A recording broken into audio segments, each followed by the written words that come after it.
انا اتنازلت مجلس ادارتي بمنتهى الادب والاحترام. حضرتك مكمل وبتقول لا اصل مش مرتضى، احنا مالناش مشكله مع الزمالك بس رئيس النادي الزمالك يعتذر لك. يا بابا افهم، لو السما انطبقت على الارض ما بعتذرش لحد. انت بس مش واخد بالك. لا لا لا انت يا سياده المستشار، انت اي انسان ممكن يعتذر لو غلطان. بس ايام جوزيه وانا كنت رئيس النادي 2005 تقريبا. تمام. في عامل غرفه ملابس احتك بالراجل. تمام. العامل ده تبع مين؟ تبع الزمالك. نزلت قدام الصحفيين اعتذرت لجوزيه. خلي بالك. لما اقول تاني اي حد هيشتم امي هضربه بالجزمه، كلامي واضح.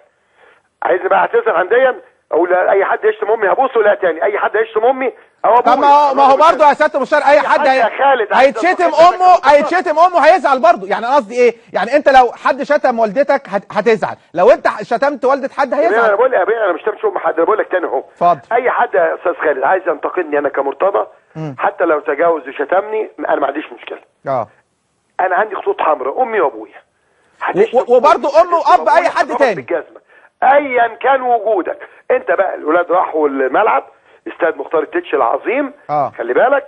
والباقي محمود طاهر قاعد والباقي مجلس اداره والعيال نازله الشيمه فيا وفي الجيش وفي الشرطه وهم بيضحكوا. لما حصل ده عندي في نادي الزمالك بقى وعندي 120,000 في الملعب و200,000 جوه النادي و300 اللي بتقولوا الجماهير الصغيرين بره النادي.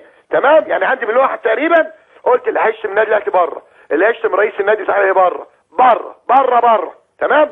والعيال خليتهم في الاخر قالوا تحيا مصر تحيا مصر تحيا مصر. فانا عايز اعرف الفيلم